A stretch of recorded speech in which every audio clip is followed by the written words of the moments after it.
Namaku Rudi. Aku lahir dan besar di sebuah desa kecil di Aceh bagian utara. Desa kami masih banyak rumah kayu panggung, tapi listrik sudah masuk sejak lama. Malam-malam, orang sudah terbiasa pakai lampu listrik dan kadang nonton TV. Tapi urusan soal dunia gaib tetap saja dianggap nyata. Aku tinggal sama ayah, ibu, dan adikku, Dina, yang waktu itu masih SMP. Ayah kerja di sawah, dan sesekali jadi tukang bangunan kalau ada warga bangun rumah. Ibu jual gorengan depan rumah. Aku sendiri waktu itu baru lulus SMK, belum dapat kerja tetap. Kadang ikut ayah, kadang bantu warga jadi tukang parit. Desa kami tidak terlampau terpencil. Sinyal HP ada, tapi tidak bagus. Motor bebek banyak lewat jalan tanah setiap pagi. Tapi soal kepercayaan lama masih kuat, apalagi tentang santet atau gangguan roh. Orang tua sering cerita tentang burung tujuh. Bukan burung, tapi 7 roh perempuan yang mati tidak wajar. Ada yang bilang mati bunuh diri, ada yang meninggal saat nifas, ada yang dibunuh atau dibuang keluarga. Roh mereka katanya bisa dipanggil dukun untuk mencelakai orang. Aku dulu anggap itu cuma cerita orang tua untuk nakut-nakutin anak. Sampai satu masalah keluarga kami bikin semuanya berubah. Masalahnya dimulai waktu paman aku, Bang Hasan, ribut soal warisan tanah. Kakek kami meninggalkan tanah sawah yang cukup luas. Ayah dapat sebagian karena anak sulung. Hasan, anak kedua, merasa bagian dia kecil. Padahal pembagian sudah disetujui waktu kakek masih hidup.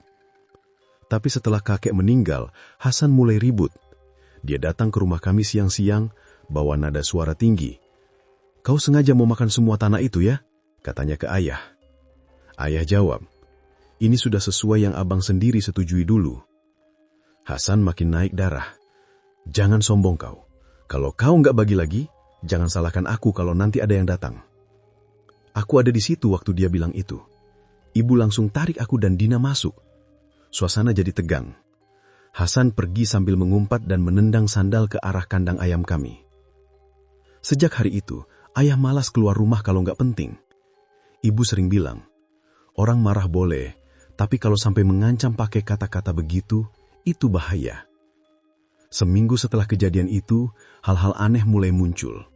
Pertama, ayam di belakang rumah kami mati 3 ekor sekaligus. Lehernya bengkok tapi tidak ada darah. Ayah bilang mungkin ular, tapi tetangga yang lihat ikut nimbrung, bilang, "Ini bukan gigitan ular, ini kayak dipelintir." Aku mulai merhatiin waktu malam. Kadang terdengar suara kayak perempuan nangis jauh, padahal rumah kami jauh dari kuburan dan musola. Suaranya kecil, kadang seperti orang nahan tangis, kadang seperti orang sesenggukan pelan. Awalnya kupikir itu suara HP ibu nonton video ceramah atau drama Korea. Tapi pas aku periksa, HP ibu mati. TV juga dimatikan. Dina lagi tidur. Ibu dan ayah di depan sedang makan, tapi suara itu tetap terdengar dari luar rumah. Aku ingat jelas malam pertama aku dengar. Jam hampir 11. Lampu neon ruang tamu berkedip sedikit karena listrik desa memang gak stabil. Aku berdiri di dekat jendela, suaranya makin jelas kayak dari arah kebun di belakang rumah. Pelan. Aku bilang ke ayah, "Yah, ada yang nangis di belakang rumah." Ayah diam. Ibu berhenti mengunyah. Dina yang tadinya tidur, malah ikut duduk dan matanya kosong, kayak orang bingung. "Tutup pintu, jangan keluar," kata ayah. Suaranya pelan tapi tegas.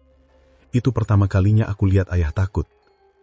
Besoknya, di warung kopi dekat jalan utama, aku dengar orang ngomong soal kampung ujung yang kena gangguan aneh. Seorang pemuda bernama Jali cerita ke kami. Anak Pak Ahmad tiba-tiba nggak bisa bangun. Badannya biru-biru. Dia bilang ada 7 perempuan berdiri di sekitar ranjangnya semalam. Orang-orang yang duduk diam mendengar. Lalu ada yang nyeletuk. "Itu burung tujuh mungkin." "Udahlah, jangan ngawur," kata yang lain. Tapi yang ngomong tetap lanjut. Yang mati malam itu ayam. Besoknya sapi tetangga. Habis itu anak orang sakit tanpa sebab. Itu bukan biasa. Aku cuma diam, tapi rasanya perutku dingin. Malam keempat setelah ayam mati, Dina mulai ngomong sendiri saat tidur. Dia teriak pelan seperti orang mimpi buruk. "Mak, jangan buka pintu, jangan kasih mereka masuk." Ibu bangunkan dia, tapi dia malah nangis keras dan bilang, "Ada perempuan duduk di dekat jendela, rambutnya panjang, bajunya kotor lumpur." Besok paginya, Dina nggak ingat apa-apa. Dia bilang dia cuma capek sekolah dan mau tidur lagi, tapi matanya sembab. Aku mulai takut, tapi aku nggak mau terlihat pengecut. Aku coba bilang ke ibu, "Biar aku yang tidur dekat jendela, biar aku lihat sendiri." Ibu jawab, "Kalau kau lihat, jangan coba-coba panggil, jangan tanya, jangan dekati. Mereka nggak suka kalau diperhatikan." Pak Yus, imam masjid, dengar kabar tentang ayam mati, suara tangis, dan Dina yang ngomong sendiri. Dia orang yang dihormati, sering diminta bantu baca doa kalau ada orang kerasukan. Dia datang ke rumah kami sore-sore, bawa tas kecil berisi kitab dan air mineral. Aku nggak mau suuzon sama siapa-siapa, tapi kalian harus hati-hati. Kalau benar ada yang mengirim, berarti ini bukan penyakit biasa. Dia duduk di ruang tamu, membaca ayat ruqyah. Dina tiba-tiba muntah air putih, padahal dia baru minum beberapa teguk. Ibu menjerit kecil, tapi Pak Yus tetap tenang. Setelah selesai, dia bilang ke ayah, "Aku nggak bisa tuduh siapa-siapa, tapi jaga keluarga baik-baik. Jangan keluar malam. Kalau dengar suara perempuan panggil nama, jangan jawab." Ayah hanya mengangguk, tapi wajahnya pucat. Malam itu suasana rumah Pak Daud masih belum pulih sepenuhnya setelah kejadian aneh di musola belakang.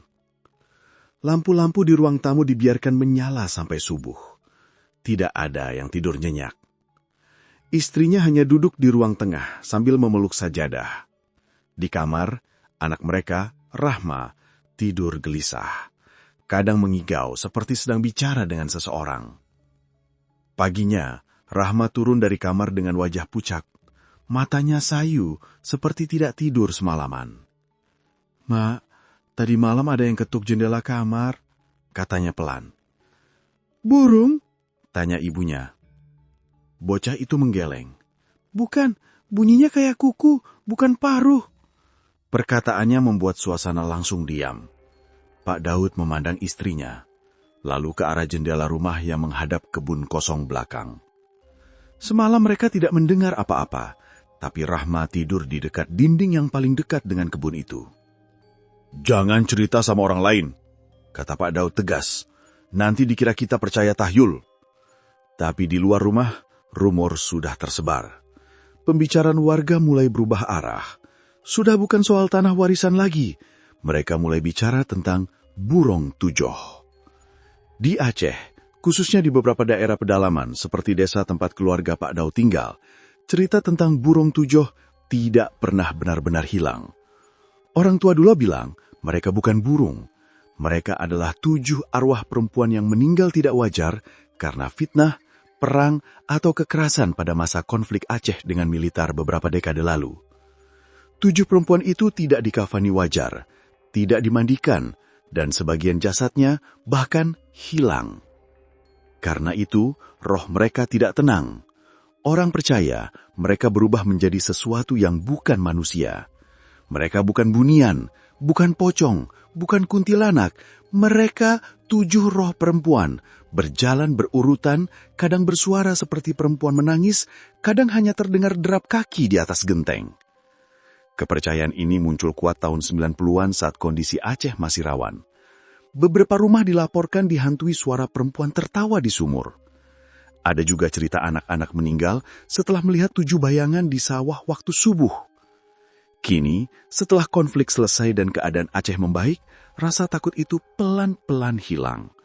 Sampai kejadian di rumah Pak Daud muncul. Beberapa hari setelahnya, keluarga itu mulai mencium bau tidak enak setiap menjelang maghrib. Bau darah bercampur tanah basah. Kadang dari dapur, kadang dari kamar mandi, kadang muncul dari arah kebun kosong belakang rumah. Pak Daud mencoba logis. Ia beli kapur barus, pewangi ruangan, bahkan memanggil tukang ledeng untuk periksa saluran air. Tapi bau itu tetap muncul. Malam ketiga, Rahma terbangun lagi. Ia duduk di tepi dipan, menangis tanpa suara. Tangan kirinya penuh tanah hitam dan kuku-kukunya seperti habis mengais sesuatu. Aku mimpi ada perempuan duduk di bawah jendela. Rambutnya panjang, matanya hitam. Dia bilang, ikut kami. 1 sudah dipanggil, 6 lagi masih tunggu. Ibunya ketakutan. Jangan dengar mimpi anak. Ini semua karena kamu terlalu capek, bentak Pak Daud pada istrinya, bukan pada Rahma. Tapi sehari setelahnya, ayam-ayam peliharaan di belakang rumah mati mendadak. Tidak berdarah, hanya mati dengan mata terbuka dan paruh penuh tanah. Warga mulai bicara, lebih keras daripada sebelumnya. Malam kelima menjadi titik di mana keluarga Pak Daud mulai kehilangan pegangan. Setelah ayam-ayam mati, mereka mengubur semuanya di belakang rumah. Pak Daud sendiri yang menggali lubang, dibantu salah satu tetangganya yang masih percaya semuanya hanyalah penyakit unggas biasa. Tapi saat mereka selesai menutup tanah, suara seperti nafas berat terdengar dari balik rumpun bambu. Bukan suara hewan, terlalu dalam, terlalu lambat, seperti seseorang yang berdiri dan memperhatikan dengan dada sesak. Tetangganya menoleh. "Kau dengar?" tanya lelaki itu. Pak Daud menggeleng, tapi wajahnya pucat. Malam itu, rumah mereka tidak lagi terasa seperti tempat tinggal. Lampu tetap menyala, istrinya tidak berhenti membaca ayat kursi, tetapi suaranya gemetar. Rahma duduk sendirian di pojok ruang tamu. Tatapannya kosong. "Ayah, mereka bilang sudah dekat," kata Rahma lirih tanpa menatap siapapun. "Siapa yang bilang? Kamu jangan buat-buat," tegur Pak Daud. Suaranya mulai meninggi. Rahma hanya membalas pelan. "Yang berjalan di genteng, 7 orang. Keesokan paginya, Rahma mengeluh nyeri di perut dan dada. Saat bajunya terangkat sedikit, terlihat memar-memar panjang seperti bekas jari mencengkram. Bukan luka sayatan, tapi seperti tangan yang menekan keras sampai pecah pembuluh darahnya. Mereka membawa Rahma ke puskesmas.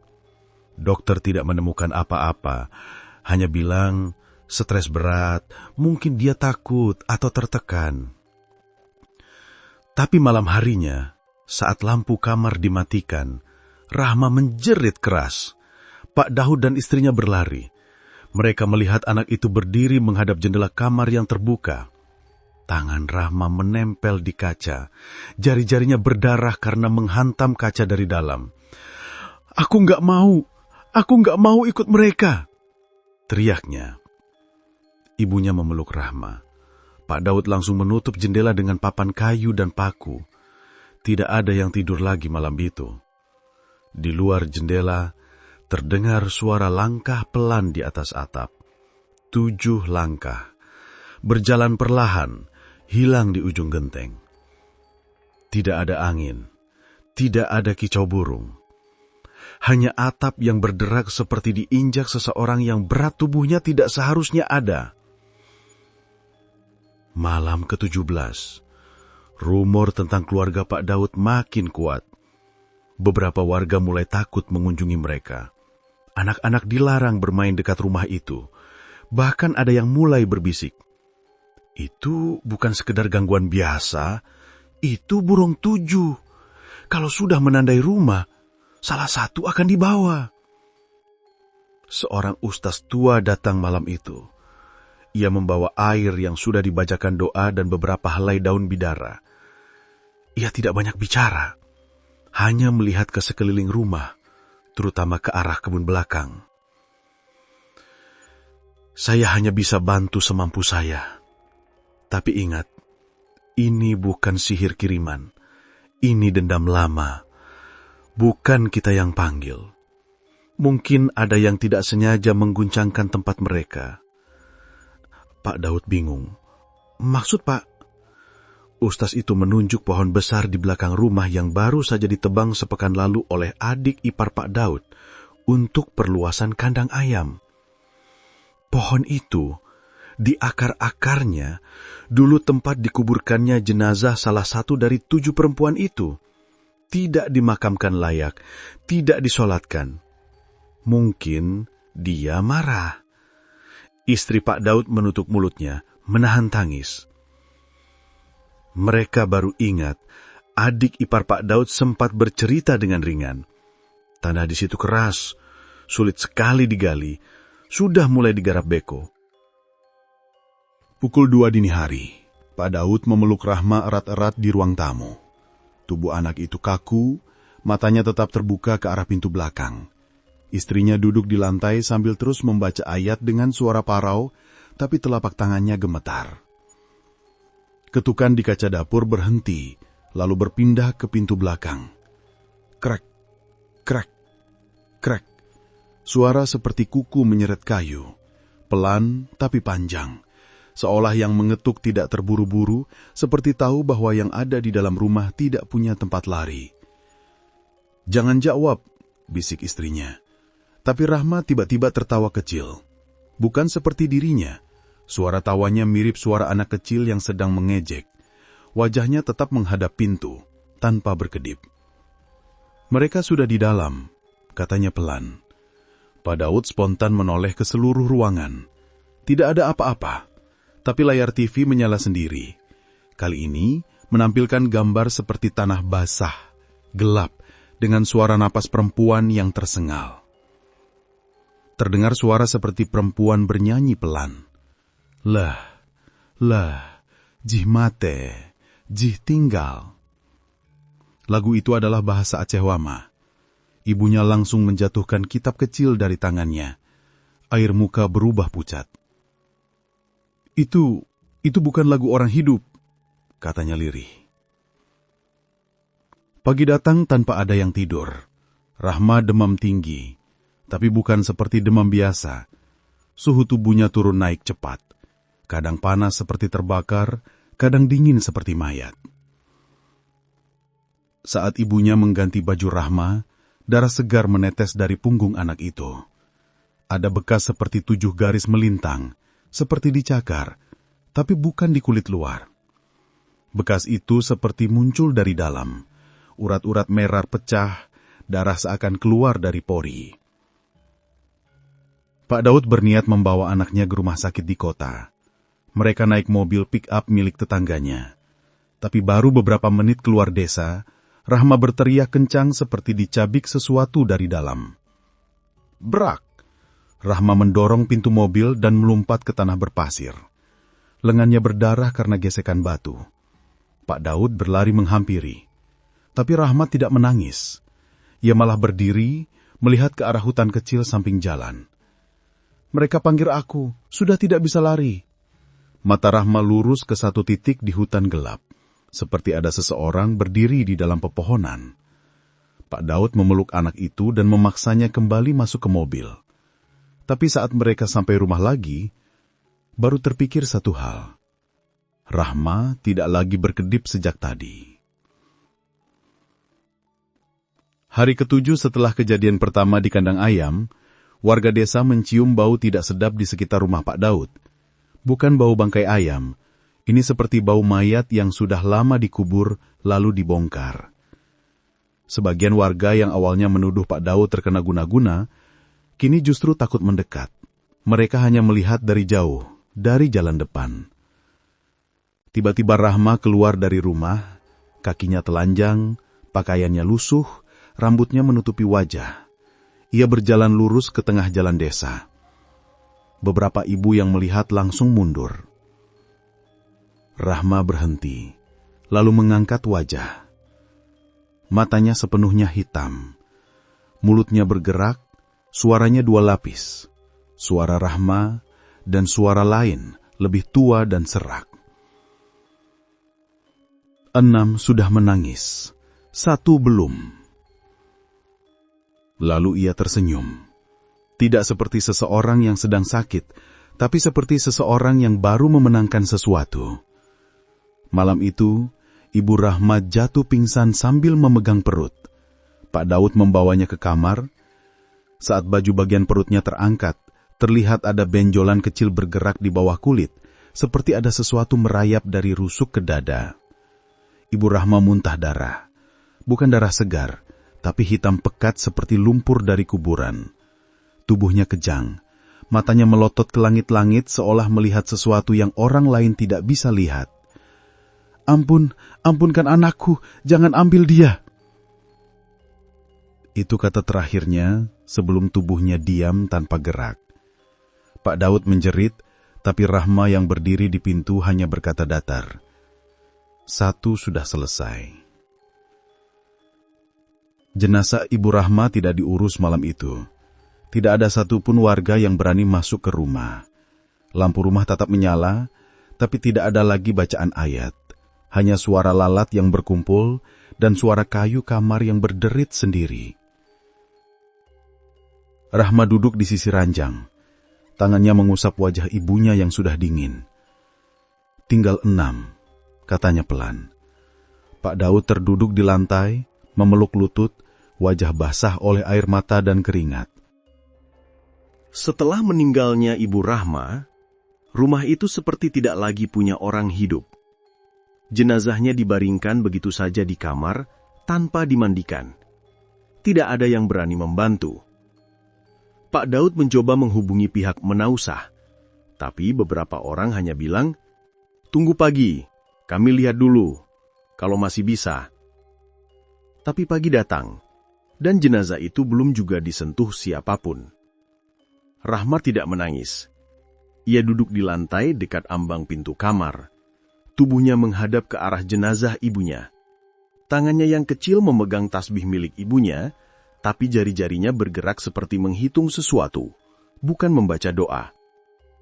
"Dia sudah diambil dengan baik," katanya tanpa menoreh. Pak Daud menutup telinga. Ia tidak lagi sanggup mendengar suara anaknya sendiri. Tetangga rumah, Pak Salim, mengaku melihat sesuatu di kebun belakang sore itu. Saat ia mengambil rumput untuk kambingnya, ia melihat 7 sosok perempuan berdiri diam, menghadap rumah Pak Daud. Pakaian mereka seperti kain kafan koyak, sebagian tubuhnya seperti basah tanah. Rambut mereka panjang, menutupi wajah. Tidak bergerak, hanya berdiri. Pak Salim terjatuh, lari pulang, dan sejak itu tidak keluar rumah. Rumor semakin jelas. Itu burung 7. Mereka sudah datang semua. Warga yang mencoba membantu. Akhirnya 3 orang pemuda dari desa, Jamal, Irwan, dan Fahrul, datang membawa keberanian dan sedikit nekat. Mereka bilang kepada Pak Daud, "Kami akan bantu mengurus jenazah. Ini tidak boleh dibiarkan." Mereka membawa tikar, air, dan kain kafan. Tapi begitu mereka mengangkat tubuh Ibu Rahma dari ranjang, darah hitam mengalir dari telinga dan hidung jenazahnya. Wangi anyir bercampur tanah basah memenuhi kamar. Jamal langsung muntah. Irwan gemetar. Hanya Fahrul yang masih bertahan, menggigit bibir kuat-kuat. Mereka tetap memandikan jenazah, membaca doa sebisanya. Tapi ketika mereka mengangkat kain kafan untuk menutup seluruh tubuh, Rahma berdiri di pintu. Suaranya pelan, "Jangan bungkus wajahnya. Dia belum selesai melihat." Fahrul langsung tersentak. Ia menegur, "Diam kau. Ini urusan orang dewasa." Rahma tertawa pelan. Sesaat kemudian listrik padam. Lampu mati. Hanya sisa cahaya dari lampu senter di handphone. Dan mereka melihatnya.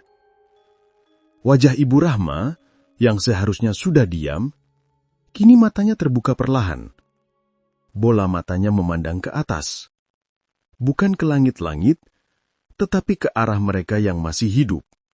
Jamal menjatuhkan air wudhu yang ia pegang. Irwan langsung mundur ke dinding. Fahrul tercekak. Ini nggak mungkin. Mulut jenazah itu bergerak sangat perlahan, seperti berbisik tanpa suara. Pak Daud menjerit dan menutup wajah jenazah dengan kain kafan sampai rapat. Dan saat itu juga, semua suara berhenti. Lalat, detak jam, dan bahkan suara nafas Rahma, semua berhenti. Jenazah dimakamkan secepat mungkin sore itu. Hanya 4 orang yang turun ke liang lahat. Pak Daud, Jamal, Irwan, dan Fahrul. Tidak ada tahlilan malam berikutnya. Tidak ada bacaan doa bersama. Banyak orang hanya melihat dari kejauhan. Saat tanah terakhir ditimbun, Rahma berdiri di pinggir kuburan, tanpa alas kaki dan tanpa ekspresi. Ia menoleh ke Pak Daud. Tinggal 6. Ayah setelah ini? Pak Daud memukul tanah dengan tangan kosong, memohon, "Jangan ambil dia, ambil aku saja." Malam ke-8 setelah gangguan pertama, rumah menjadi semakin tidak layak dihuni. Bau tanah basah dan darah selalu muncul di tiap sudut, meski lantai sudah disiram berkali-kali. Cermin-cermin di rumah mulai retak satu persatu, dimulai dari cermin kamar Rahma. Retaknya membentuk 7 garis memanjang, seperti bekas kuku besar. Di ruang tamu, paku-paku di dinding dilepaskan dari tempatnya, jatuh ke lantai tanpa alasan. Kayu jendela bergetar lagi, seperti diketuk dari luar. Rahma duduk di kursi. Kepalanya miring sedikit, memandangi TV yang tidak menyala. 1 sudah hancur, 6 lain masih marah. Mereka tidak bisa pulang kalau belum lengkap. Pak Daud mendekat, mengguncangkan bau Rahma keras-keras. "Kamu berhenti bicara begitu." Tapi Rahma tidak menoleh. Ia melanjutkan pelan. "Mereka mati diikat, diperkosa tentara zaman dulu, dibuang di rawa tanpa kain. Mereka hidup 7 hari setelah dikubur. Entah kenapa mereka masih di sini." Pak Daud mundur perlahan. Ia tidak pernah cerita kisah itu ke anaknya. Ia bahkan sendiri hanya dengar dari cerita kakeknya bertahun-tahun lalu. Bagaimana Rahma bisa tahu? Malam di mana Pak Daud patah. Tengah malam, Rahma tertidur di karpet ruang tamu. Pak Daud sendirian duduk di dapur. Ia menatap pisau dapur yang tergeletak. Di ujung matanya, ia melihat bayangan melintas kecap. Seperti sosok perempuan berjalan tanpa suara. Rambut panjang, baju lusuh basah tanah. Tapi ketika ia menoleh, tidak ada siapa-siapa. Ia tidak tidur. Ia tidak makan sejak pagi. Matanya merah. Ia mulai berkata sendiri, "Kalau aku mati, selesai. Kalau Rahma mati, tidak." Tiba-tiba suara muncul dari belakangnya. Suara lirih, perempuan, tapi terlalu dekat di telinga. Tidak semudah itu. Ia terdiam. Ia tidak bergerak. Nafas di belakang telinganya terasa dingin dan basah, seperti seseorang baru keluar dari sungai. Setelah suara itu terdengar di telinganya, Pak Daud terpaku. Ia tidak berani menoleh. Suara napas itu terlalu dekat, terlalu nyata. Tubuhnya gemetar, tapi ia tidak bisa bergerak. Suara perempuan itu berbisik lagi, lebih jelas. 6 lagi, jangan lari. Dalam sekejap, lampu dapur mati. Pisau yang ada di meja jatuh sendiri ke lantai, menciptakan suara logam yang memecah keheningan. Pak Daud berdiri perlahan, memaksa kakinya mundur meninggalkan dapur. Namun ketika ia melangkah ke ruang tamu, ia kaget melihat Rahma sudah berdiri di depan pintu dapur. Ia tidak tahu sejak kapan Rahma berdiri di situ. "Ayah dengar mereka kan?" tanya Rahma dengan suara datar. Pak Daud menggeleng. "Jangan bicara lagi, nak. Masuk kamar, tidur." Rahma menatap ayahnya lama. "Ayah, sudah terlambat. Mereka tidak butuh izin untuk masuk." Di rumah tetangga, Pak Salim yang pernah melihat 7 sosok wanita di kebun belakang mulai sakit. Ia meracau, tidak mau makan, hanya duduk di lantai sambil menutup telinga. Kuping aku mereka tiup, dingin, dingin sekali. Mereka panggil namaku, satu-satu, katanya sambil menangis. Istrinya mencoba membawa ke mantri, tapi Pak Salim menolak. Malamnya ia tiba-tiba mengambil cangkul dan menuju ke kebun rumah Pak Daud. Istrinya dan beberapa warga mengikuti dari jauh. Di depan pohon besar yang dulu ditebang, Pak Salim berhenti. Ia mulai menggali tanah dengan cangkul. 7. Mereka di sini, gumamnya. Tiba-tiba, tanah di tempat itu mengeluarkan bau anyir menyengat, seperti campuran darah dan air rawa. Pak Salim tidak berhenti menggali, meskipun jarinya mulai berdarah. Warga menghampiri. Mereka mencoba menariknya. Namun Pak Salim menolak. Ia menoleh dan berkata, "Sudah terlambat. Mereka minta teman." Tubuhnya mendadak kaku. Matanya melotot ke tanah. Ia jatuh. Tubuhnya kejang sebentar, lalu diam. Paginya, ia dinyatakan meninggal. Tidak ada luka luar. Tapi mulutnya penuh tanah basah dan cacing kecil. Rahma semakin berubah. Sementara itu di rumah, Rahma tidak makan 3 hari. Tapi tubuhnya tidak melemah. Justru makin kuat. Malam-malam, ia suka berdiri di sudut ruang tamu, menghadap tembok dan bergumam. Pak Daud pernah dengar gumamannya. Bukan ayat, melainkan seperti menyebut nama orang satu persatu, termasuk nama Pak Daud sendiri. Suatu malam Rahma menunjukkan sesuatu yang ia pegang di tangannya. Sebuah sisir kayu tua, patah di ujungnya, penuh tanah dan rambut panjang kusut.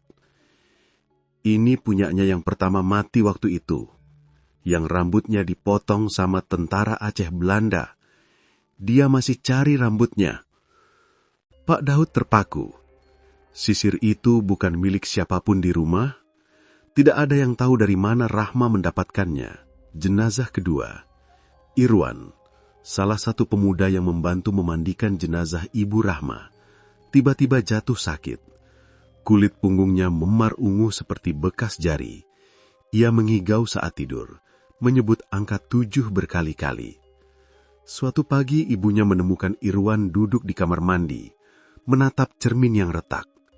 Di dadanya tertulis dengan darah, 2/7.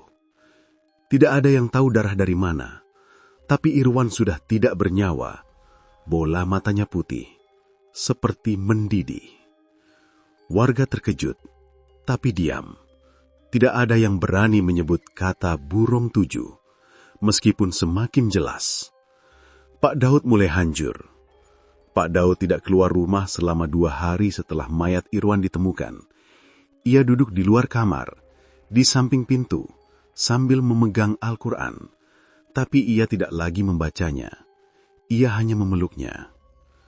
Kadang ia tertawa sendiri, kadang menangis keras-keras. "Ya Allah, ambil saja aku, jangan ambil anakku," teriaknya suatu malam. Rahma hanya berdiri dari jauh, menatap ayahnya. Ia tidak menangis, ia tidak mendekat. Tiba-tiba ia berkata pelan, "Ayah tidak dipanggil. Mereka mau perempuan, karena dulu yang mati semuanya perempuan." Pak Daud terdiam. Ia menatap Rahma lama, lalu menutup wajahnya dengan kedua tangan. 1 jam sebelum fajar, Rahma duduk dekat jendela dapur. Lampu sudah padam karena listrik putus lagi. Pak Daud tidur di lantai, kelelahan. Rahma menatap kegelapan luar jendela dan berkata pelan, "Ayah, mereka sudah naik atap. 7 orang. Yang paling tua bawa jarum panjang. Yang paling kecil bawa kain kafan robek. Katanya, besok giliran aku." Pak Daud tidak menjawab. Ia pura-pura tidur. Rahma kemudian menambahkan, "Kalau aku hilang, jangan cari. Karena kalau ayah cari, ayah ikut hilang. Setelah itu suara langkah muncul di atap. 7 langkah, pelan, bersamaan. Tidak ada hembusan angin, tidak ada suara hewan, hanya langkah itu. Suasana rumah keluarga Maimunah makin kacau. Setiap malam suara langkah di atap terdengar jelas, seperti ada yang berjalan tanpa peduli siapa yang mendengarnya.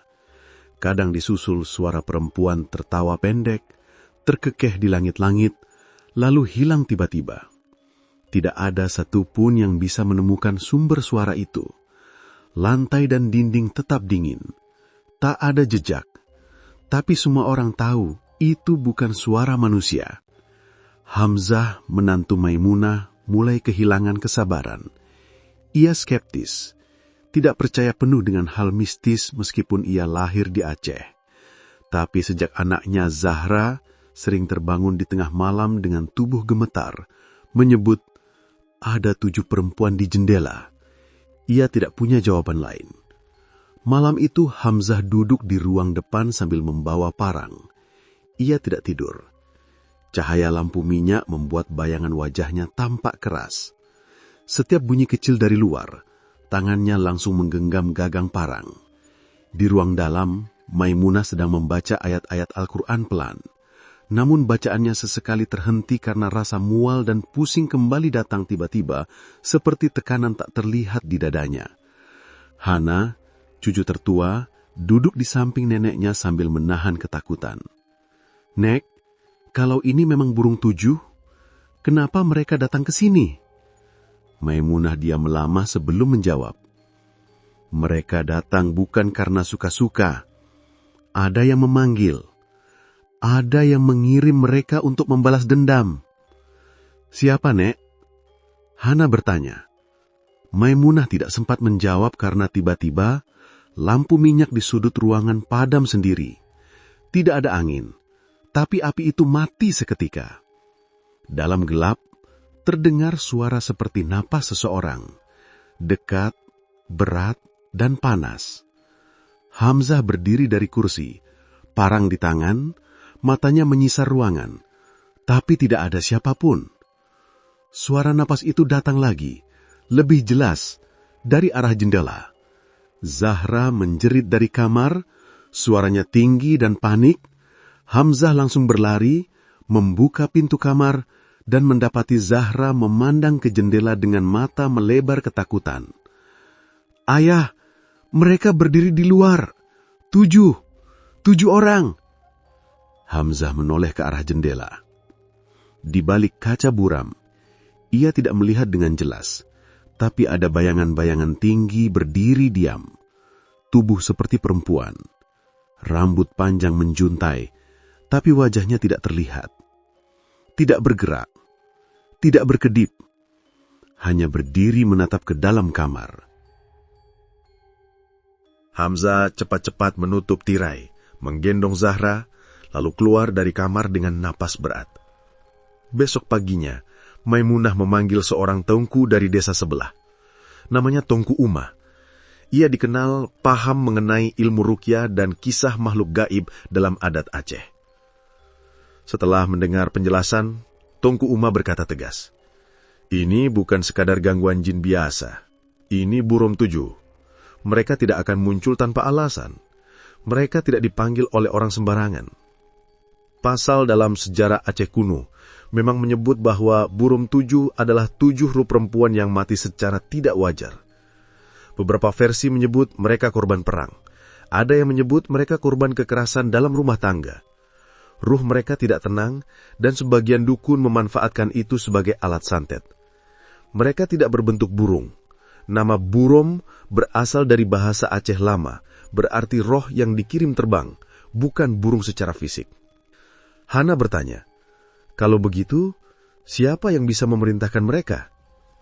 Tengku Umah menghela napas. "Biasanya orang yang punya dendam, punya ilmu hitam warisan, dan tidak takut dosa." Mereka mulai mencurigai seseorang, bukan dari luar desa, tapi dari keluarga sendiri. Dan kecurigaan itu perlahan mengarah pada Nuraini, adik tiri Maimunah yang tinggal tidak jauh dari rumah itu. Nuraini sering bertengkar soal warisan keluarga, merasa haknya diambil sejak puluhan tahun lalu, tapi belum ada bukti yang jelas. Hari keempat setelah serangan pertama, tubuh Maimunah mulai menunjukkan luka-luka aneh. Pagi hari, kulit perutnya terlihat seperti tergores benda tajam, panjang, tapi tidak berdarah. Malam berikutnya, tulang jarinya bengkak tanpa sebab yang jelas. Setiap mendengar azan, tubuhnya bergetar dan dadanya terasa sesak. Hamzah mengantar Maimunah ke puskesmas. Dokter tidak menemukan penyakit fisik apapun. Secara medis, dia sehat, kata dokter. Tapi malamnya, kondisi semakin parah. Saat subuh, Hana melihat darah menetes dari telapak kaki Maimunah, padahal tidak ada luka terbuka. Darah keluar pelan, tapi terus berlangsung. Tongku Uma datang lagi dan melakukan ruqyah. Ketika ayat-ayat dibacakan, Maimunah menjerit keras. Tangannya mencakar landai, matanya melotot ke atas, seolah ada sesuatu yang menarik tubuhnya dari dalam. Setelah ruqyah selesai, ia pingsan dengan napas tersengal. Mendekati puncak teror. Gangguan tidak hanya dirasakan keluarga Maimunah. Tetangga dekat mulai mendengar suara ketukan di dinding rumah saat tengah malam. Ternak ayam mati satu persatu. Ditemukan dengan leher patah tetapi tidak ada darah. Air sumur menjadi keruh tanpa sebab jelas. Di malam ketujuh, Zahra kembali melihat sosok-sosok itu. Kali ini lebih dekat. Saat ia mengintip dari celah tirai, 7 sosok perempuan itu berdiri di pekarangan. Wajah mereka tampak sebagian putih pucat dengan mata kosong. Di antara mereka, satu sosok tampak lebih tinggi, wajahnya penuh bekas luka terbakar. Zahra menutup tirai, berlari ke kamar neneknya, dan untuk pertama kali berkata, "Nek, mereka bilang mereka dipanggil oleh darah keluarga kita sendiri." Maimunah hanya terdiam. Ia mulai tahu siapa yang dimaksud. Setelah Zahra mengatakan bahwa burung 7 dipanggil oleh darah keluarga kita sendiri, suasana rumah makin berubah jadi tegang. Tidak ada yang tidur nyenyak. Semua lampu dipasang sampai pagi, tetapi rasa takut tetap ada. Maimunah mulai jarang bicara, lebih sering terdiam lama dan memandangi pintu seolah menunggu seseorang datang. Hamzah akhirnya mendatangi rumah Nuraini untuk memastikan kecurigaannya. Ia datang tanpa membawa siapapun, hanya ingin bertanya. Nuraini menerima kedatangannya tanpa banyak bicara. Wajahnya terlihat biasa, tidak menunjukkan emosi marah atau takut. "Apa tante tahu sesuatu tentang gangguan di rumah kami?" tanya Hamzah pelan. Nuraini hanya menatapnya sebentar, lalu menjawab datar. "Kalau rumahmu diganggu, kenapa datang ke rumahku? Aku tidak ada urusan." "Tapi ini bukan gangguan biasa. Ini seperti ada yang sengaja mengirim," jawab Hamzah. Nuraini menaruh cangkir di meja dan menatap Hamzah lebih lama. "Kalau kamu mau tuduh aku, tuduh saja. Tapi jangan datang seperti orang pengecut, berbicara setengah hati." Hamzah terdiam. Ia tahu kalau dipaksa, pembicaraan bisa berubah jadi pertengkaran.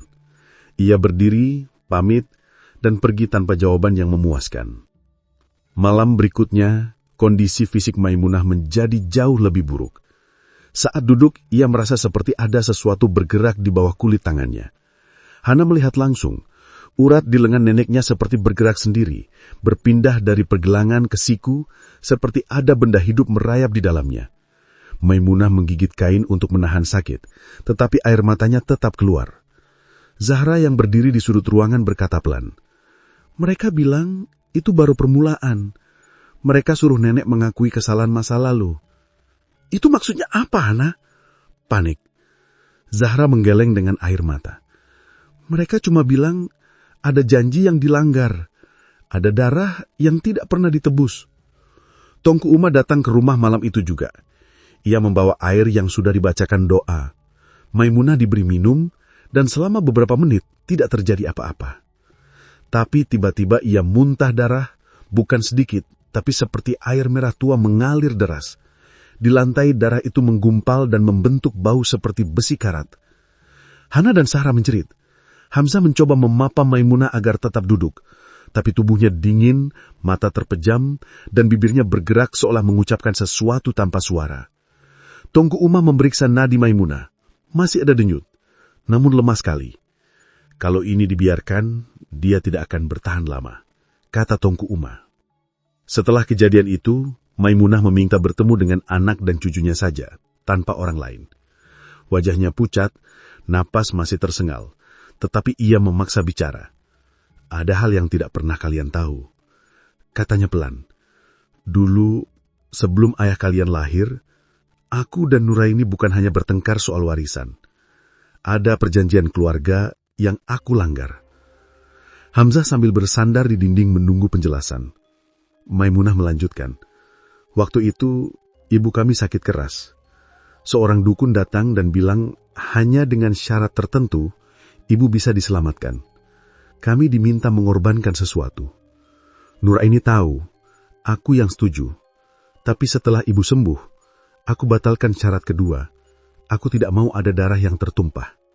Dari situ, Nuraini benci aku. Dia bilang suatu hari perjanjian itu tetap harus dibayar.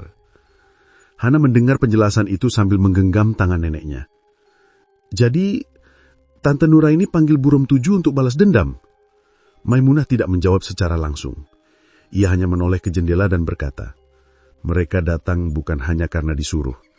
Mereka datang karena janji lama belum ditepati. Perlawanan terakhir. Tongku Uma memutuskan melakukan ritual pembersihan rumah. Bukan seperti upacara adat, tapi pembacaan ayat dan doa ruqyah di setiap sudut ruangan. Garam kasar ditabur di jendela, pintu, dan sudut rumah. Air doa dipercikkan ke lantai. Tetapi saat ritual memasuki kamar belakang, tempat di mana Zahra sering melihat sosok-sosok itu, lampu padam mendadak, dan suara seperti teriakan panjang muncul dari langit-langit. Bukan suara manusia, seperti gabungan tangisan dan jeritan di satu waktu. Saat lampu kembali menyala, di langit-langit tampak 7 bekas tangan menempel, hitam dan besar seperti bekas hangus di kayu. Tidak ada siapapun di sana, tapi jelas sesuatu pernah berdiri di sana. Malam ke-10 sejak gangguan dimulai, tubuh Maimunah tidak kuat lagi. Ia tidak sadarkan diri, napasnya semakin pendek. Kulit perutnya terlihat seperti ditusuk dari dalam, membentuk pola memanjang tapi tidak menembus kulit. Darah keluar sedikit demi sedikit dari sudut bibir dan hidung. Hana menangis di sampingnya. Nek, kalau ada yang belum selesai, bilang sekarang, jangan diam. Tapi Maimunah tidak bisa lagi berbicara. Hanya matanya terbuka sebentar, seperti ingin menyampaikan sesuatu, namun tidak ada suara keluar. Hamzah mencoba menghubungi ambulans, tapi sinyal handphone hilang terus. Ketika akhirnya ambulans datang, Maimunah sudah tidak bergerak. Tubuhnya dingin, tapi ada hal aneh. Di punggungnya muncul 7 luka besar seperti cakaran, memanjang dari bahu ke pinggang. Luka itu masih basah, seolah dibuat beberapa menit sebelum ia meninggal. Zahra berbisik pelan. Mereka sudah selesai. Mereka pergi setelah mengambil yang mereka mau. Jenazah Maimunah dimandikan pagi hari. Warga datang membantu, tapi suasana tidak seperti layaknya takziah biasa. Orang-orang hanya datang, menatap rumah itu dari depan pagar, lalu pulang cepat-cepat tanpa banyak bicara. Luka 7 goresan di punggung Maimunah sempat dilihat oleh 2 orang tetangga yang ikut memandikan. Mereka terdiam, saling pandang, tapi tidak bertanya apa-apa. Hanya seorang ibu paruhbaya berbisik, "Ini bukan luka orang jatuh, ini bukan luka benda tajam biasa." Jenazah dikubur sebelum zuhur. Hamzah ikut turun ke liang lahat. Saat tanah pertama ditabur, Zahra gemetar dan mundur dari kerumunan. Ia bilang telinganya mendengar suara perempuan tertawa kecil tepat dari arah tepi kuburan. Tidak ada orang lain yang mendengarnya. Malam pertama setelah pemakaman, rumah terasa hampa. Tidak ada suara dari kamar nenek lagi, tidak ada bau anyir. Tapi yang muncul justru lebih sunyi, lebih membuat takut. Hamzah duduk di ruang tengah sampai lewat jam 2 pagi. Hana tidur di samping ibunya, tapi bolak-balik seperti orang gelisah. Zahra duduk memeluk lutut di pojok kamar. Tiba-tiba suara kursi bergeser terdengar dari dapur. Hamzah bangkit, berjalan perlahan. Lampu dapur menyala, tapi tidak ada siapa-siapa. Di meja makan, gelas yang tadi sore kosong sekarang terisi air hingga penuh, seperti baru diisi seseorang. Di lantai dapur, terlihat bekas telapak kaki. Bukan kaki ayam, bukan kaki manusia. Bentuknya seperti kaki perempuan, tapi jari-jarinya panjang, kukunya lebih seperti cakar. Hamzah menghapus bekas itu dengan kain pel, tapi begitu ia balik badan, Zahra sudah berdiri di pintu dapur. Mereka belum selesai, katanya pelan. 3 hari setelah kematian Maimumah, Pak Daud, ayah Hamzah dan Hana pulang dari Banda Aceh karena mendengar kabar ibunya meninggal. Ia hendak tinggal beberapa hari untuk menemani keluarga. Malam pertama ia kembali, sekitar jam 1 lewat, terdengar suara pintu depan terbuka sendiri. Hamzah dan Pak Daud mengecek, tapi tidak ada siapa-siapa. Hanya angin dingin dari luar terasa masuk. Jam 3 dini hari, Pak Daud ditemukan istrinya dalam keadaan badan kejang, mulut menganga seperti hendak memanggil seseorang.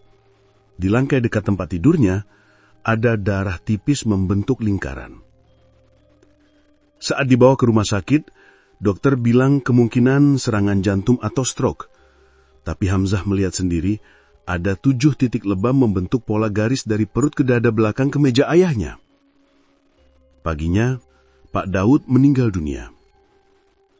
Warga mulai yakin satu hal, ini bukan penyakit biasa, bukan kecelakaan. Mereka mulai bicara di menasah, di warung kopi, di kebun. Kata burung 7 disebut makin sering. Beberapa keluarga mulai menutup pintu lebih cepat saat sore. Anak-anak dilarang main di luar setelah maghrib.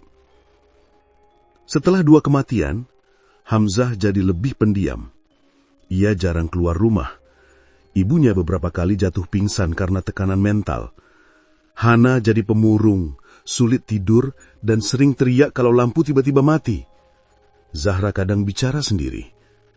Aku sudah bilang, 1 sudah diambil, sekarang tinggal 6. Mereka akan pilih sendiri. Hamzah mencoba berpikir logis. Kalau ini tentang perjanjian masa lalu keluarga, kenapa yang mati harus ayah dan nenek? Zahra jawab cepat tanpa melihat wajahnya. Karena nenek yang membuat perjanjian, ayah yang mewarisi hutang darah itu. Kita tinggal sisa. Tidak ada yang membantah. Suatu malam, sekitar jam 2, terdengar suara langkah di atap. Tidak cepat, tapi seperti 7 orang berjalan perlahan. Atap rumah kayu itu bergetar kecil, terdengar seperti suara lantai diinjak dari dalam. Hamzah mengambil parang, keluar ke halaman. Tidak ada siapa-siapa, tapi atap seperti terus ditekan dari atas meskipun secara kasat mata kosong. Zahra berdiri di teras. Mereka sudah tunjuk siapa selanjutnya, katanya. Hamzah mendekat. Siapa? Zahra menjawab lirih. Ibuk. Setelah Zahra bilang korban berikutnya adalah ibu mereka, suasana rumah makin berubah.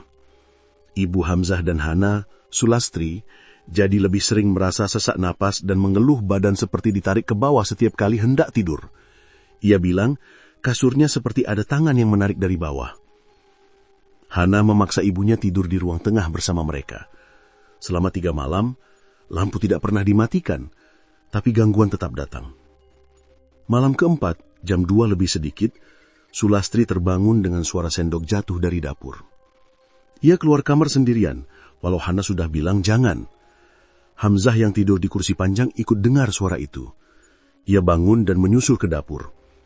Di sana ia lihat ibunya berdiri mematung menghadap jendela, matanya tidak berkedip, mulutnya terbuka pelan. Ada perempuan berdiri di luar, katanya. Hamzah melihat ke arah jendela. Di luar gelap, tidak ada apa-apa. Tapi Sulastri menangis pelan, tubuhnya gemetar. Dia tunjuk ke arahku, dia bilang giliranku. Hamzah langsung tarik ibunya masuk ke kamar dan mengunci pintu. Sejak hari itu, kondisi Sulastri makin aneh. Kadang tengah hari ia berhenti bicara dan menunduk lama sambil memegangi dada. Tangan kirinya tiba-tiba dingin seperti es. Zahra pernah melihat leher Sulastri memar dengan bentuk seperti jari tangan. Hana semakin ketakutan. Ia bilang pernah melihat wajah ibunya berubah kosong seperti bukan dirinya sendiri. Matanya tidak berkedip, hanya menatap lurus ke arah pintu. Tengku Uma datang lagi. Ia membawa 2 santri muda untuk membantu bacakan ayat ruqyah. Rumah itu didoakan menjelang maghrib. Saat ayat ruqyah dibacakan, Sulastri pingsan mendadak. Tapi bukan pingsan biasa, badannya kaku, mulutnya terbuka seperti menahan teriak, dan dari ujung kuku tangannya keluar darah sedikit. Salah satu santri bilang, "Kalau ini tetap diteruskan, bisa mati di depan mata kita." Tengku Uma menghentikan ruqyah dan memberi waktu istirahat. Malam itu, tidak ada suara langkah di atap. Tapi suara lain muncul. Seperti suara perempuan-perempuan berbisik dari luar jendela. Suara pelan, namun cukup jelas. Tidak bernada marah, tapi seperti menyebut nama seseorang berulang-ulang. "Lastri, Lastri, Lastri." Subuh hari ke-6, Sulastri tidak bangun dari tidur. Bibirnya membiru, mata setengah terbuka. Di lehernya terlihat 7 bekas jari berwarna hitam kebiruan, seolah baru ditekan keras. Hana histeris, memeluk tubuh ibunya yang sudah dingin. Hamsah tidak bergerak selama beberapa menit, hanya menatap ibunya tanpa suara. Zahra berdiri di sudut ruangan, diam, tapi air matanya turun terus. Tidak ada yang berani bilang ini sakit biasa. Warga tidak lagi menuduh keluarga ini cari perhatian atau percaya tahyul. Mereka berhenti bertanya. Mereka hanya jaga jarak. Jenazah ibu mereka dikubur dekat makam Maimunah. Setelah tanah dimasukkan, Zahra berbisik pelan kepada Hamsah. Sekarang, 3 sudah diambil. Tersisa 4. Hana mendengar dan langsung gemetar. "Apa maksudmu? 4 itu termasuk kita?" Zahra tidak jawab, tapi air matanya makin deras. Setelah 3 kematian dalam 1 minggu, warga desa mulai ketakutan. Anak-anak dilarang main di sungai, pintu rumah ditutup sebelum matahari terbenam. Tidak ada lagi suara orang tertawa di warung kopi seperti biasa. Beberapa orang keluarga jauh menyarankan Hamsah, Hanah, dan Zahra keluar dari rumah tersebut dan tinggal di rumah saudara di kota. Tapi Hamsah menolak. "Kalau kita lari, mereka tetap ikut," katanya. Ada juga usulan untuk mendatangkan ustaz dari luar daerah, bahkan dari Maulaboh atau Banda Aceh. Tapi butuh waktu dan biaya, sementara setiap malam gangguan makin kuat. Zahra bukan lagi seperti remaja biasa. Ia bicara seperlunya, matanya sering menatap ke langit-langit seperti melihat sesuatu yang orang lain tidak bisa lihat. Suatu malam, Zahra bicara tiba-tiba di tengah ruangan. Mereka tidak akan berhenti sebelum 7 orang dari garis darah ini diambil. Hamsah menoleh cepat. "Siapa 7 orang itu?" Zahra menjawab lirih. "Dimulai dari nenek, lalu ayah, lalu ibu, tinggal 4 lagi." Hana menutup telinganya sambil menangis. "Berhenti, jangan ngomong begitu." Zahra tetap bicara, tapi nadanya seperti bukan suara dirinya sendiri, lebih berat, lebih dewasa dari umurnya. "Tidak bisa berhenti. Itu hutang janji. Dulu darah perempuan ditolak, sekarang mereka ambil darah keturunan." Hamsah berdiri dan mengguncang bahunya. "Zahra, sadarlah." Zahra hanya tersenyum tipis, tanpa melihat Hamsah. Setelah Zahra bicara soal 7 korban, suasana di rumah makin tidak bisa dianggap sebagai gangguan mistik biasa. Ini sudah seperti hukuman berurutan. Hamsah mulai menulis semua kejadian, hari kematian nenek, ayah, ibu, dan semua kejadian sebelum mereka meninggal. Dia bilang, kalau nanti dia mati, setidaknya masih ada catatan. Hana tidak pernah mau tidur sendiri. Ia tidur dekat Zahra, atau duduk di samping Hamsah sampai pagi. Tapi meski tidur rame-rame, tetap sering terdengar suara langkah kaki dari lorong dekat kamar mandi. Suara seperti seseorang menyeret kain panjang dan kadang suara seperti kuku menggores lemari kayu. Beberapa hari setelah kematian ibu mereka, Hana mulai merasakan sakit di tengkuk. Di dekat tulang bahunya muncul memar seperti bekas jari. Bukan jatuh, bukan terbentur. Bekas itu muncul saat ia bangun tidur. Hamzah periksa dengan senter dan ia melihat bentuk bekas jari itu seperti mencengkeram dari belakang. Saat ditekan, Hana kesakitan. Zahra mengatakan pelan kepada Hamzah. Mereka sudah mulai sentuh dia. Hana langsung menutup telinganya. Tengku Uma datang lagi. Kali ini tidak sendiri. Ia membawa seorang ustaz tua bernama Tengku Mahyar, dikenal karena pernah menangani kasus kerasukan dan gangguan mistik dari daerah pegunungan. Rumah dikosongkan dari tetangga, semua jendela dan pintu dikunci. Tengku Mahyar mulai membacakan ayat ruqyah di ruang tengah. Zahra diminta duduk diam dan ikut membaca zikir pelan. Hana memegang tasbih, tangannya dingin dan gemetar. Sekitar 5 menit pertama berjalan biasa. Masuk menit ke-10, Hamzah merasakan sesuatu bergerak di atap rumah. Tidak terlihat wujud apapun, tapi kayu-kayu plafon bergetar seperti diinjak seseorang.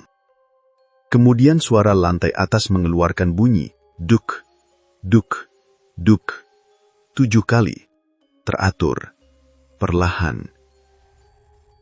Ustaz Mahyar tetap membaca doa dengan suara lebih keras, tapi saat masuk ayat ruqyah bagian akhir, kaca jendela dapur pecah sendiri tanpa ada yang menyentuh. Hana menjerit dan memeluk lutut. Zahra menangis sambil terus membaca zikir, tapi suaranya seperti tertahan di leher. Ustaz Mahyar berhenti membaca. Ia lihat ke arah Hamzah dan berkata pelan, "Ini bukan kiriman manusia saja. Ini ada perjanjian lama. Mereka tidak mau pergi sebelum syarat mereka terpenuhi." Hamzah tanya, "Apa harus ada korban lagi?" Ustaz tidak langsung jawab. Ia menutup kitab kecil di tangannya dan berkata, "Kalau masih bisa pergi dari rumah ini, pergilah. Karena kalau tetap di sini, yang tersisa akan ikut menyusul yang sudah mati." Beberapa keluarga besar dari Sigli dan Banda Aceh datang menjemput mereka setelah dengar keadaan makin parah. 2 mobil disiapkan. Namun, Hamzah tetap tidak mau. "Aku tidak akan tinggalkan rumah ini. Ini rumah ayah. Kalau aku lari, mereka akan cari sampai dapat. Lebih baik aku tunggu di sini," katanya. Hana memohon, menangis. "Bang, kita pergi aja. Aku nggak sanggup lagi." Zahra hanya diam. Ia tidak menolak, tapi juga tidak setuju. Akhirnya, yang pergi hanya keluarga jauh itu. Hamzah, Hana, dan Zahra tetap tinggal. Malam itu, Hana kembali tidur di ruang tengah. Lampu sengaja dibiarkan hidup semua. Zahra tertidur bersandar di dinding. Hamzah masih mencatat kejadian di buku. Sekitar jam 2 dini hari, terjadi lagi suara langkah di atap. Tapi kali ini bukan 7 langkah, hanya 1 langkah, lalu hening, lalu langkah lagi. Seperti seseorang berjalan pelan. Hamzah berdiri dan memegang parang di sampingnya. Tiba-tiba, Hana bangun dengan tubuh kaku. Matanya terbuka, tapi tidak bergerak. Dari mulutnya keluar suara lirih, seperti suara perempuan lain, bukan suara Hana sendiri. 1 lagi, tinggal 3. Hamzah panik dan mengguncang tubuh Hana.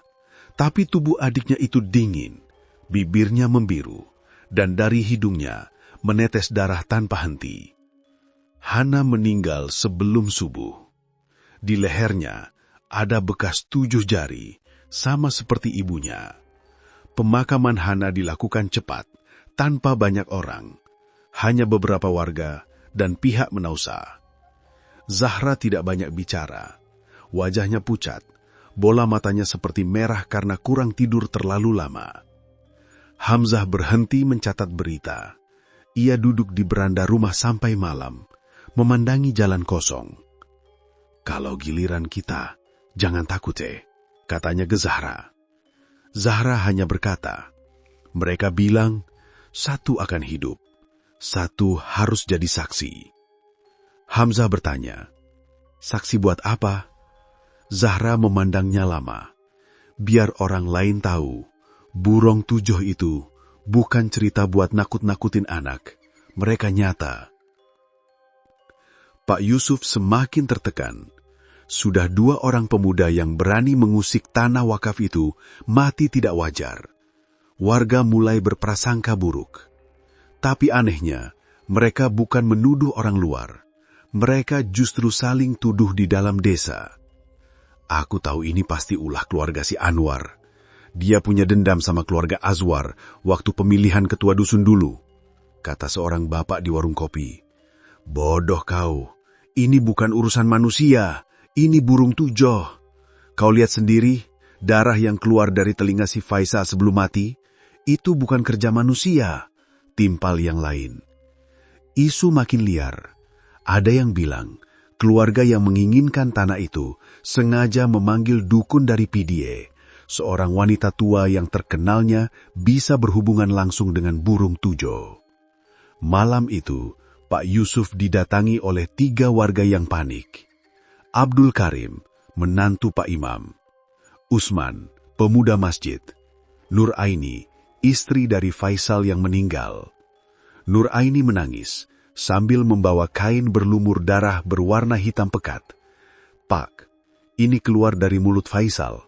Sebelum mayatnya dimandikan, warnanya berubah, bau amis seperti besi karatan. Orang-orang bilang ini ciri santet burung tujuh. Pak Yusuf memandang kain itu dalam diam. Tidak ada angin, tidak ada suara jangkrik, hanya tegang. Ia berkata pelan, kalau ini benar, maka sudah terlambat. Mereka sudah memilih korban baru. Keesokan harinya, terjadi lagi. Siti Rahma, anak perempuan kelas 1 SMP, ditemukan duduk membatu di kamar mandi sekolah. Tidak menjawab ketika dipanggil. Matanya terbuka, tapi pupus, seperti tidak melihat apapun. Di lantai dekatnya ada tulisan dari tanah liat basah, berbunyi, 7 sudah bangun, 7 lapar. Siti tidak mati saat itu, tapi malamnya ia meracau sambil menjerit menyebut nama-nama. Ada 7 perempuan berdiri dekat pintu. Mereka minta darah. Satu wajahnya tinggal separuh, satu lagi tangannya putus. Dokter mengatakan ini gangguan psikis. Tapi warga yakin itu tanda burung tujo sudah masuk ke rumah-rumah mereka. Warga ketakutan, tapi tetap ada yang nekat. Imam desa memutuskan untuk memanggil seorang Tengku Syekh dari daerah Sigli bernama Tengku Ismail yang dikenal sering menangani gangguan makhluk goib. Ia datang dengan sorban putih dan tas kecil berisi kitab kuno. Setibanya di surau, ia memerintahkan semua kepala keluarga berkumpul. Burung tujo bukan jin biasa. Mereka 7 roh perempuan yang mati karena penindasan, diperkosa, dibakar, dilempar ke sungai, dikubur hidup-hidup. Mereka menuntut balas. Mereka tidak menyerang kalau tidak dipanggil. Tapi kalau sudah dipanggil, tak ada satu pun yang bisa kabur tanpa meninggalkan darah. Semua diam, sampai Azwar, orang yang paling keras ingin menggarap tanah itu, bangkit dan membentak. Jangan takut-takuti warga. Ini hanya cara kalian agar tanah tetap kalian kuasai. Tengku Ismail menatapnya tajam. Kalau kau yakin ini bukan gangguan goib, ikut aku malam nanti ke tanah itu.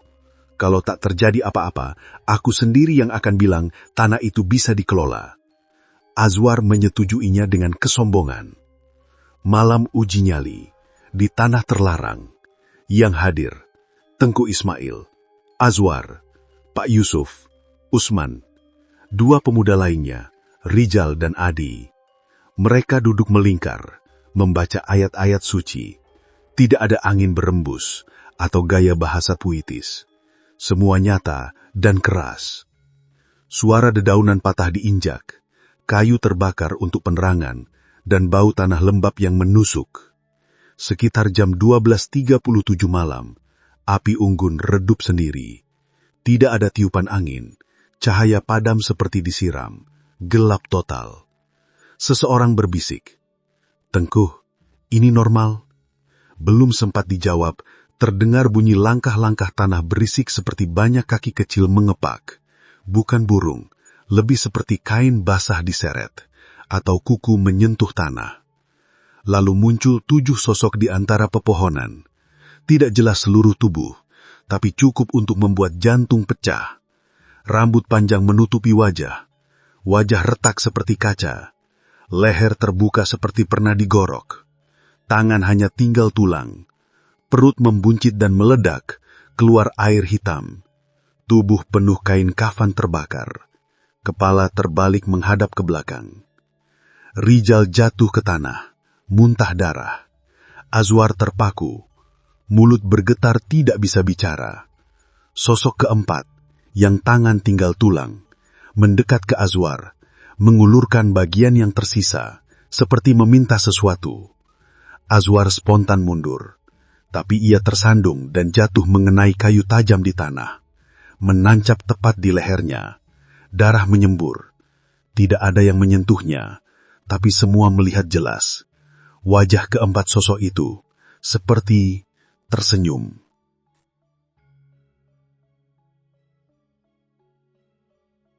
Setelah kematian Azwar, suasana berubah total.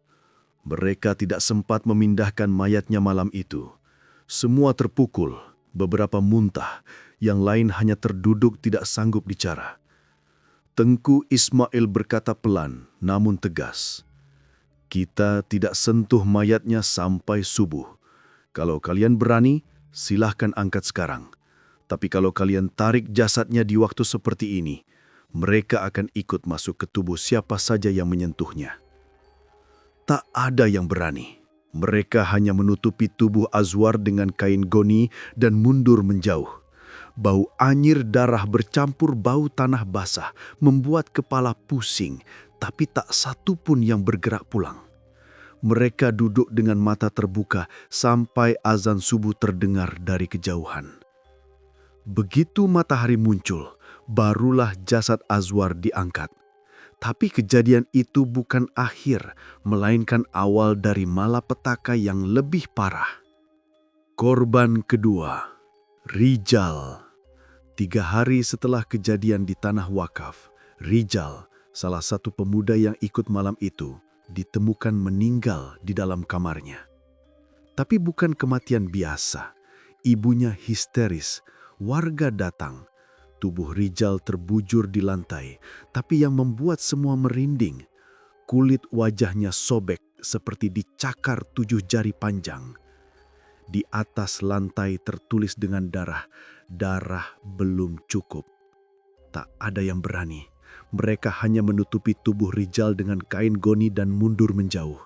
Bau anyir darah bercampur bau tanah basah membuat kepala pusing, tapi tak satu pun yang bergerak pulang. Mereka duduk dengan mata terbuka sampai azan subuh terdengar dari kejauhan. Begitu matahari muncul, barulah jasad Rijal diangkat. Tapi kejadian itu bukan akhir, melainkan awal dari malapetaka yang lebih parah. Warga mulai hancur, satu-satu diserang. Seminggu kemudian, warga mulai merasakan gangguan setiap malam. Terdengar suara ketukan di atap seng, seperti seseorang berjalan dengan kaki kecil. Anak-anak mengaku melihat bayangan perempuan berambut panjang di jendela kamar mereka. Beberapa ayam warga ditemukan mati dengan bagian tubuh hilang dan lidah dipotong. Yang lebih mengerikan, Usman, pemuda masjid yang ikut malam itu, tiba-tiba lumpuh. Ia masih hidup, tapi tidak bisa bicara. Hanya tatapannya yang terus ke satu sudut ruangan, seolah melihat sesuatu berdiri di sana setiap detik. Sebelum lumpuh, Usman sempat berkata, "Mereka duduk di atap waktu aku tidur. 7. Aku dengar mereka bisik-bisik bilang, 'Sudah kami tandai.' Setelah itu, tubuhnya seperti batu, tidak bergerak lagi." Kecurigaan berbalik. Tudingan mengarah ke Nuraini. Warga mulai mencari siapa dalang yang memanggil burung 7. Isu menyebar cepat. Beberapa berkata, Nuraini dendam karena suaminya mati akibat tanah itu. ibunya dulu keturunan dukun. Dia pernah terlihat bawa sesajen malam-malam. Nuraini marah dan bersumpah atas nama Allah, ia tidak pernah mengundang makhluk seperti itu. Tapi takdir lebih cepat daripada pembelaan.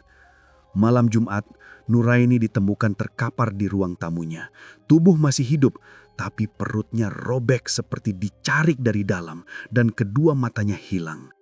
Di dinding rumahnya tertulis dengan cairan hitam, 7 tidak dipanggil wanita ini, yang memanggil masih hidup. Warga semakin panik, berarti pelaku masih di antara mereka. Tengku Ismail mengungkap hal yang dirahasiakan. Setelah kejadian Nuraini, rapat darurat digelar di Menasah atau surau. Hanya orang-orang penting yang hadir. Tengku Ismail akhirnya bicara soal hal yang tidak ia ungkap sebelumnya. Burung 7 tidak muncul dengan sendirinya. Mereka dipanggil oleh seseorang yang memiliki luka dendam dan rela menukar keselamatan seluruh desa dengan kehancuran satu keluarga. Pak Yusuf geram. Siapa? Katakan, orang sudah terlalu banyak mati. Tengku Ismail menatap satu persatu, lalu akhirnya berkata, yang memanggil mereka adalah anak dari keluarga yang dulu dibakar hidup-hidup dalam konflik tanah sebelum tsunami Aceh. Dia menuntut balas. Dia tidak ingin tanah ini diolah. Dia ingin semua yang menyetujui pembukaan tanah itu mati. Semua menunduk. Tidak ada yang berani bertanya lebih jauh. Karena hampir semua laki-laki di ruangan itu pernah